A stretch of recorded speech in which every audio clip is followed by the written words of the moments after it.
Assalamualaikum dan salam sejahtera. Saya Siti Husainah binti Uzman, pemegang kad matrik A176299, pengkaji novel Mahabbah karya Shahnun Ahmad. Shahnun Ahmad yang dilahirkan pada 13 Januari 1933 di Kedah. Beliau merupakan sastrawan negara yang berjaya menarik perhatian ramai pengkaji atau pengkritik sastera tempatan. Beliau juga sering mengajak pembaca merenung kebesaran ciptaan Tuhan dan pada masa yang sama memberi kritikan-kritikan yang keras terhadap sesiapa yang cuba menyanggah atau mengubah ketentuan yang telah ditetapkan oleh Allah Subhanahu Wa Taala.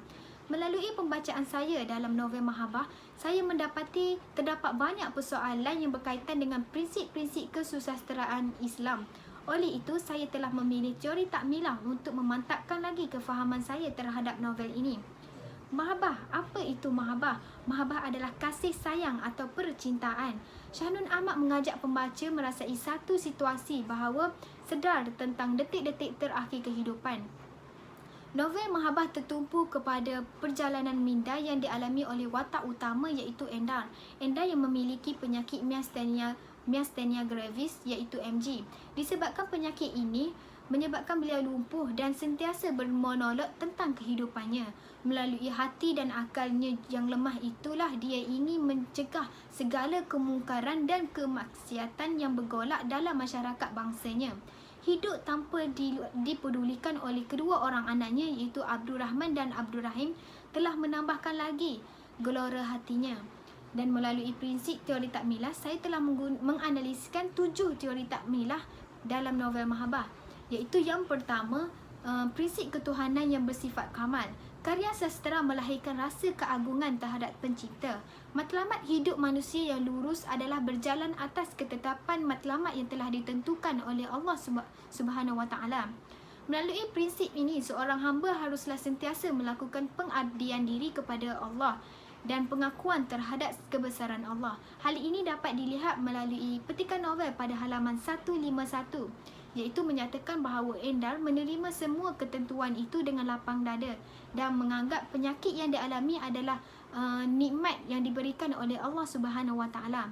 Endar menganggap derita itu satu hikmah yang dapat mendekatkan dirinya kepada Maha Pencipta.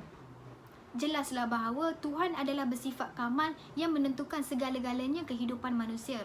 Seterusnya, prinsip yang kedua ialah prinsip kerasulan sebagai insan kamil. Insan kamil adalah menggambarkan kesempurnaan yang dimiliki oleh Nabi Muhammad SAW yang mempunyai peribadi mulia. Nabi Muhammad dijadikan tumpuan dan teladan melalui sifat terpuji yang ada pada dirinya. Prinsip kerasulan sebagai insan kamil ini dapat dilihat melalui petikan novel pada halaman 16, di mana petikan ini membuktikan bahawa Endar melakukan kebaikan melalui rujukan peribadi mulia yang dilakukan oleh Rasulullah dan para Nabi. Seterusnya, prinsip yang ketiga ialah prinsip keislaman yang bersifat akmal. Bagi umat Islam haruslah mengikuti panduan syariatnya yang disediakan oleh Allah Subhanahu Wa Taala seperti solat, berpuasa, berzikir dan perkara-perkara yang mulia.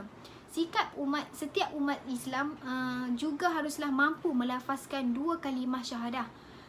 Prinsip ini dapat dilihat melalui petikan novel pada halaman 202 hingga 203, di mana petikan ini menjelaskan Endar yang mementingkan keagamaan dan mempunyai tahap kecintaan yang tinggi terhadap Allah Subhanahu Wa Taala.